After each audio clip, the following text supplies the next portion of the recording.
Okay, blogging Q&A, here we go.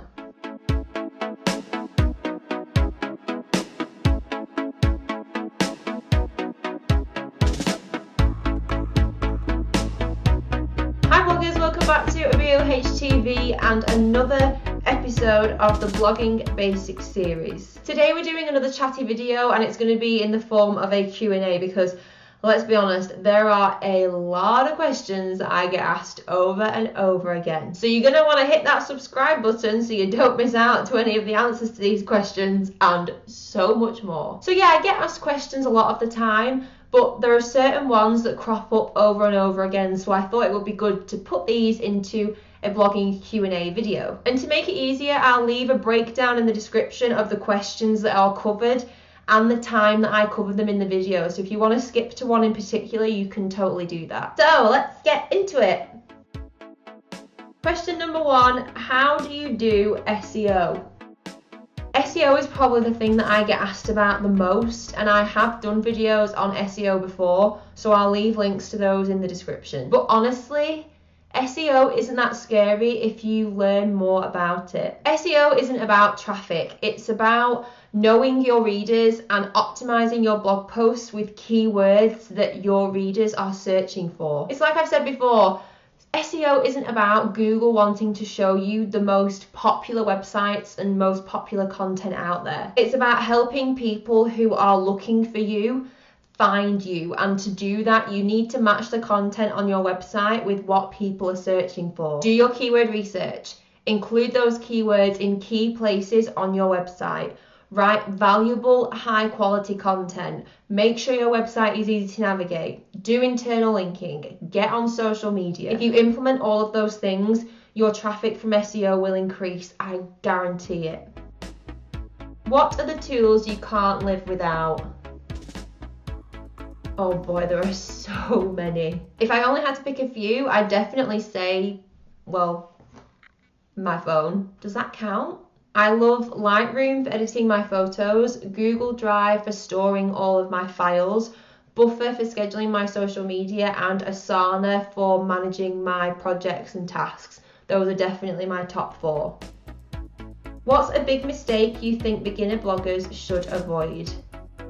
For me, this is easy because it's something that I see all the time, and it's when bloggers are afraid of self-promotion. But really just think about it for a second. How much are you actually marketing yourself? Do you have a plan for promoting your latest blog post, or do you just share one link and then wonder why you're not getting any traffic? You need a plan. There are so many opportunities for you to promote your content, and you should definitely be taking advantage of them. What blogging platform do you use? I started off on Blogger, which served me really well for a while, but then I think it was around August 2015 I switched to Squarespace, and it's honestly the best thing that I've ever done. A lot of people don't really realise how important your website platform is, but it can determine a lot of things. But here are a few reasons why I always recommend Squarespace. 1, it's easy to use. I don't like faff or things being too complicated. I like things to be straightforward, and that's what Squarespace is. Everything is in one place and it's built in blocks, so it's a drag and drop system. 2, it makes you focus on what's important. You don't have to be a designer to use Squarespace. It comes with fully functional templates that tick all the right boxes, and they're mobile responsive too. And it's also got a great support team. I mean, who doesn't want that? Do I really need an email list?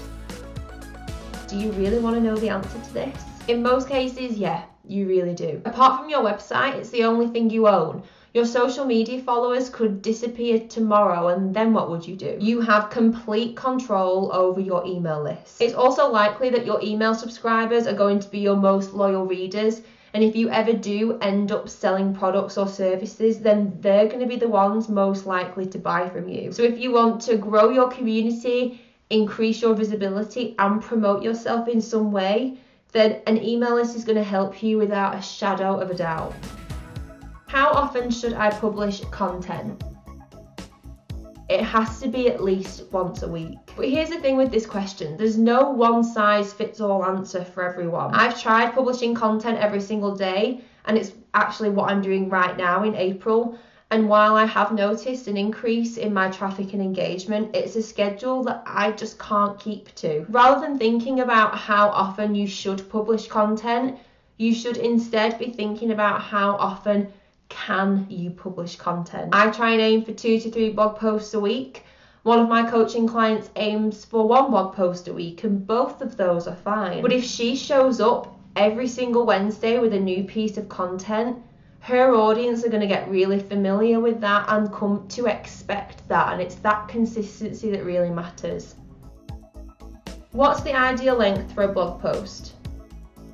Again, people have different opinions on this. I'd say it has to be over 300 words, that's a definite. It's been shown that long form content performs better, so I'd maybe aim for between 850 to 1,500, but 1,000 words is a good benchmark to aim for. That's why it can be better to post less frequently, but make your blog posts longer so you can pack them with more value. How do I increase my traffic?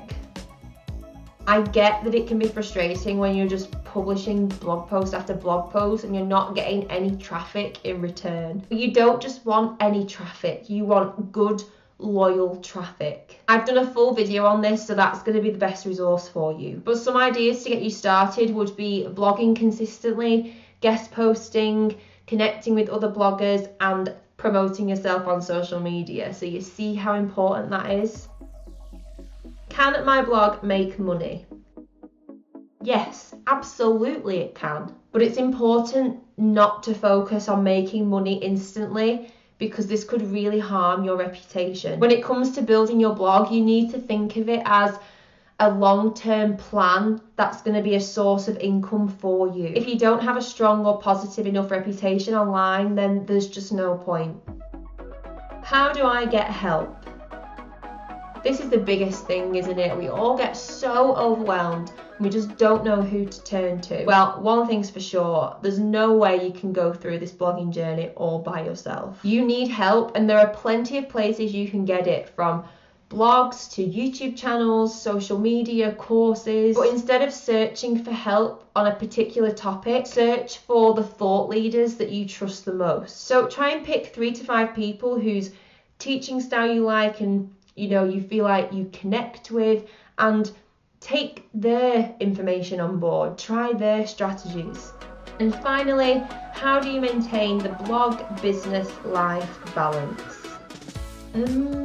This is a tricky one, I'm not gonna lie. It's really, really hard, and something that I need to get a lot better at. A few things I try and do are keep to regular working hours during the day, but not gonna lie, that usually goes out the window. I also try and dedicate time to self-care each week and try and take a break from my blog once a week, usually on a Saturday. Another thing we do is keep our phones well away when we're sitting down to eat dinner or spending time with family. So it's hard, but you've just got to do what works for you, and just keep telling yourself that you're doing okay, and what matters is that you're just trying the best that you can. So I hope that was helpful for you. Is there a question that I didn't cover that maybe you wanted to ask? Well, if so, please leave any other questions you have in the comments below, because I'd love to do another Q&A video. And so if you leave a question, I will make sure that I cover it in the next Q&A. And if you're looking for a place to get more questions answered or feedback on some of the things you're creating, then make sure you join the free Facebook group, the Blogging Breakthrough Community. I'll leave a link to that in the description. That's all for today, bloggers. Thank you so much for watching. I really appreciate it. Make sure you subscribe for more blogging basics, and don't be afraid to ask questions so you can get one step closer to a breakthrough. You just lost it.